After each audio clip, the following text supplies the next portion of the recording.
tadi latihannya memang dari bawah sama Pak Epi.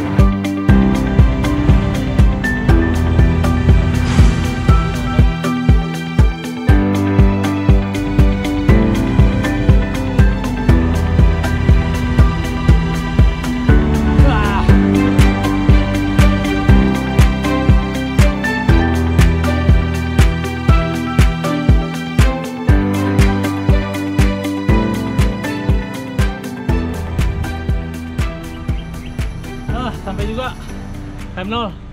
Tadi per segmen kita beda-beda latihan supaya kalian lihat gimana latihannya. Tadi Mas Epi kasih tahu, bagi sedikit.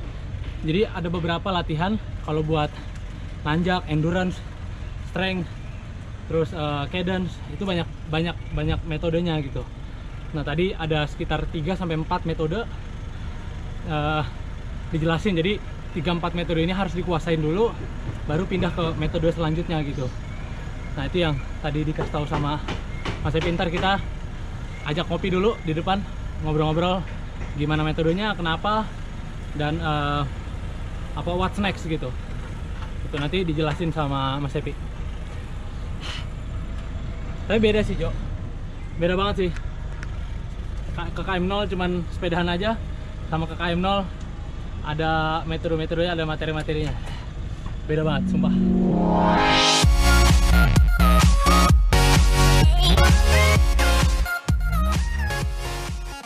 Kita baru selesai dari tadi nanjak Rainbow Hills, habis itu turun lagi ke Bojongkoneng, naik ke rumah Omah Omar ya.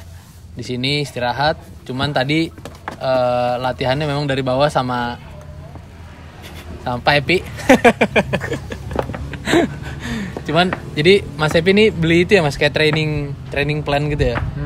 Iya. Ya, jadi kayak beli training plan dulu gitu, terus udah gitu subscribe training plan, terus buat jadi dikasih tahu latihannya apa segala macam. Jadi gimana sih Mas tujuannya dulu ya?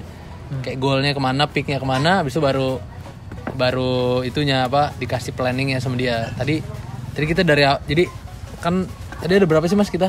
Ada 4. Ada 4. Apa aja tuh Mas? Kita tadi ada 4 dari bawah. Dari bawah mulai dari kita latihan sweet spot dulu. Sweet spot. Namanya yeah. Sweet spot tuh apa Mas? Sweet spot tuh kalau dihitung dari FTP-nya sekitar 85% sampai 95%. Jadi, FTP kita. Jadi yang dipakai itu di situ, range power yang dipakai 85% sampai 95%. Kadang-kadang ada juga yang turun 80, tergantung tujuan aja. Tujuannya aja dari FTP kita, power kita. Oke. Habis sweet spot tadi kita yang berdiri di Rainbow Hill tuh lumayan. Sorry Mas, kalau sweet spot kegunaannya buat apa nih Mas? Nah, kalau sweet spot tuh sebenarnya tuh simple sih sebenarnya.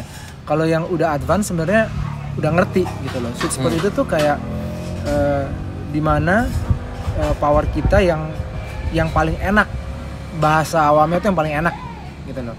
Jadi daripada ribet kan biar ngerti. Jadi misalkan power kita itu let's say 200. Jadi yang paling enaknya tuh kira-kiranya itu di 180 ke 190 atau 175 ke 100 ke 190. Jadi itu di mana titik kita latihan di sweet spot itu sebenarnya untuk supaya kita bisa nahan power lebih tinggi lagi gitu. Lebih lama lagi dan lebih tinggi lagi bisa untuk nge-gain power yang lebih tinggi nantinya sewaktu main atau apapun deh. Sweet spot. Nah, sweet spot. Yang kedua tadi kita latihan strength dan core. Kenapa? Strength itu ya, yang berdiri tadi yang berdiri. Teman kita tadi nggak pakai gear yang besar ya depannya. Kita pakai gear kecil biar sedikit lebih susah, karena kalau gear besar ditanjak depannya tuh lebih gampang nge-controllingnya. Kalau kita pakai gear kecil kita lebih susah, jadi banyak core yang dipakai gitu. Nah, tips tuh buat latihan core sekalian. Itu banyak, dan cadence-nya juga nggak usah terlalu tinggi ya kan, dari baru awal-awal yang santai aja. Tadi kita gear kecil terus belakangnya nomor 3 dari yang paling gede. Nomor 3 paling gede. Nah, itu latihan controlling bike juga sama core juga. Ya kita tadi tahan di berapa, minimum 240 240 terus tadi berapa menit, jadi kira-kira ada kali misal 4-5 menit deh. Lebih kayaknya lebih ya? kan all the way. Rainbow all the way. Lebih ada juga sedikit turunnya ya waktu agak-agak landai dikit. Oh iya gitu, tapi kan tetap berdiri kan, naik lagi. Jadi di atas sepeda bisa latihan core juga nih, baru tahu juga. Gitu ya kan. Strength. Habis itu tadi kita masuk threshold. ke Enggak ya? Turun dulu sedikit kan. Turun dikit kita masuk tempo dulu. Tempo Cuman ya kalau tempo itu hitungannya dari FTP kita tuh 70% ke 80% lah. Oke. Sembari ambil nafas. Oke. Karena kalau kita lagi latihan kan kita nggak nyari waktu. Iya betul. Jadi tiap segmen tuh bisa full. Kenapa kita recess 5 menit, 8 menit normal dulu, nanti segmen berikutnya lagi kita fullin lagi gitu lah. Jadi intensitasnya tetap terjaga. Terus kita punya tenaga juga maintain tenaga juga, istirahatnya pas. Karena kan beda kan latihan sama nanjak biasa atau latihan main-main atau cari waktu. Jadi buat yang belum tahu, recess itu istirahat rehat 2-3 menit gitu ya Mas? Bisa 2, 3, 5, 8 gitu lah. Oh tergantung ini ya? Tergantung aja. Kalau yang misalkan belum biasa kadang-kadang butuh lebih panjang. Emang kalau udah yang aerobiknya bagus, jantungnya bagus, kadang-kadang 3 menit heart rate mereka turun, mereka hajar lagi. Oke. Jadi intensitasnya tetap tinggi. Tadi kita agak-agak supaya enak kan agak di 5 menitan ya. Nggak sampai 5 menit tadi, habis itu kita langsung hajar tempo lagi sama threshold tadi. Terus yang keempat Mas, apa tadi Mas? Nah, tadi kan habis recess kita tadi kita threshold. Habis itu kita ke atas tempo terus tadi. Oke. Sampai ke atas tempo sedikit lah. Oke. 3 berarti? 4. Sama threshold ya? Threshold tengah-tengah tadi. Jadi habis sweet spot kita main strength, main VO2 max di sini. Habis itu kita main threshold, baru terakhir tempo karena udah mau sampai kan. Kalau threshold tuh gimana Mas? Threshold tuh bisa sebenarnya gini. Threshold tuh kalau misalkan 100% FTP lo misalkan 200. Kita main di threshold tuh antara 210 sampai 220. Oh, lebih dari lebih. Makanya tadi waktu kita berdiri tuh kan minimum 240 kan. 240 tuh lebih tuh bisa 250, 260. Kita asal gini kan. Nah, jadi itu juga dapat juga tadi VO2 max-nya karena heart rate kita juga tinggi tadi kan. Iya. Heart rate juga tinggi banget tadi. Mungkin kalau gue tadi di 185-an tadi. Tinggi banget. Nahan, bisa nahan gitu, memang gokil juga sih. Nah, habis itu kita kan recess 3-4 menit turun 160 atau 50 baru hajar lagi tadi. Hajar lagi. Cuman biasanya gimana sih Mas kalau misalnya nanjak gitu sekaligus gitu all the way yang KM0 ini satu metode aja atau pakai 4-4-nya atau gimana lebih bagus? Metode tergantung kalau ya cuman tadi tuh sebenarnya 4 karena request ke Mas Epi dikasih lihat gimana maksudnya segala macam, jadi kaki gue ikut ngerasain juga. Cuman biasanya satu kali nanjak satu materi itu aja ya Mas? Bisa ya, misalkan kita mau apa ya bilangnya main semuanya dijalin dalam satu. Oke. Jadi kapan waktu lo satu kali main kapan lo threshold, kapan lo tempo, kapan lo VO2 max, sweet spot. Kapan lo sweet spot. Karena kalau misalkan ada lawan kan iya bisa apa? Terganggu. Ya, gangguinnya gimana nih di waktu di tempat yang steep, kita main VO2 max. Nanti habis mana kita ambil nafasnya kita di tempo.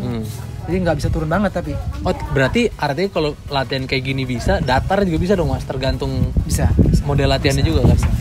Bisa. Kalau di datar orang biasa rata-rata mereka bilang mau nanjak suka pakai gear gede kan, di flat.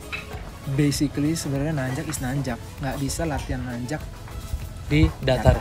Oke. Itu sebenarnya tetap beda ya? Iya, itu kalau kita review di mana-mana, lihat di website atau di mana, pasti ada banyak pro yang bilang kalau latihan nanjak nggak bisa latihan nanjak di datar. Mau lo pakai gear berat berapa ya?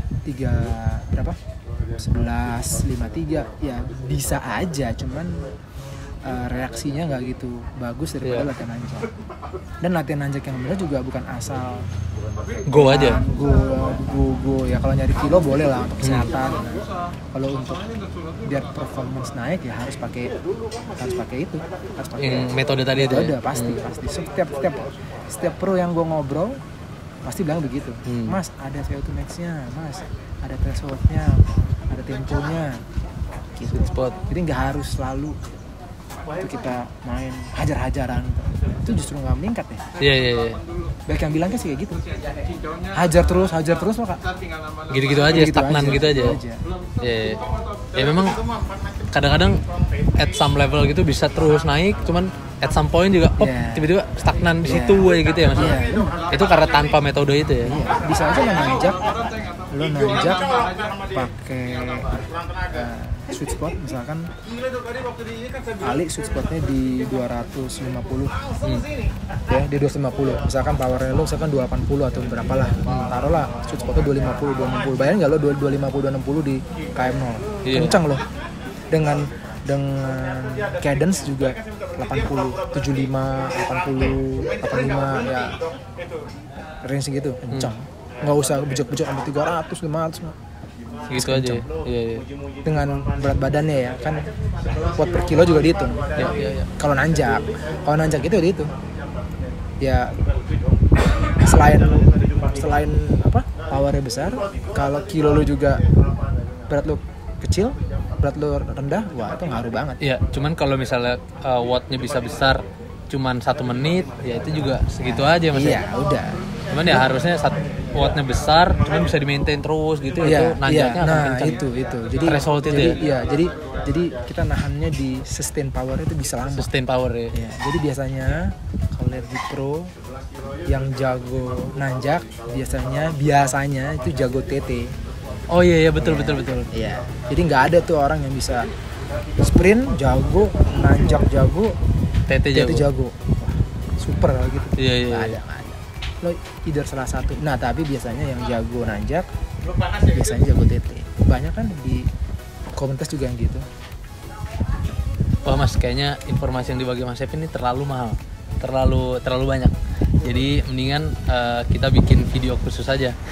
Bikin video khusus buat ngobrol-ngobrol langsung. Ini informasinya benar-benar kayaknya mungkin sebagian besar orang Indonesia yang bersepeda mungkin belum dengar. Sebagian besar ya. Ya mungkin sih, salah satunya gue. Saya aja loh. Wah kayaknya udah lebih dari cukup ya. Informasinya ya ini memang bedanya orang yang go aja sama orang yang bermetode emang beda ya. Sebenarnya itu juga gue dapet juga satu baca, research kita ke apa namanya di internet, lihat terus coba ke badan kita. Yang ngalamin sendiri itu yang nyoba gitu loh, yang nyoba. Kenapa gue tahu gitu loh. Mungkin apa yang gue ngobrol ini mungkin beberapa yang tahu, mungkin bisa cek gitu kan gimana. Cuman rata-rata seperti itu. Ya. Gue bukan pro bukan apa, tapi itu dapat info itu gue coba, oh ternyata begini tuh. Karena reaksinya terhadap semua orang kan beda-beda. Beda-beda kan? Betul. Latihan gue, latihan lo gitu kan. Hasilnya beda-beda. Nanti akhirnya bilang, "Mas, saya bisa begini, bisa gini." Ya. Cuman ujungnya hasilnya sama. Prosesnya bisa berbeda, hasilnya bisa sama. Ya. Wah, thank you banget nih Mas. Informasi dibagi. Thank you. Kapan-kapan sepedaan lagi Mas. Siap. Ya udah kira-kira gitu aja buat yang mau ikut letap, terus yang ikut tur akhir tahun, pertengahan tahun ini. Kayaknya informasi yang video kali ini insya Allah bisa berguna, di-share ke teman-temannya. Jangan lupa like, jangan lupa subscribe. 912.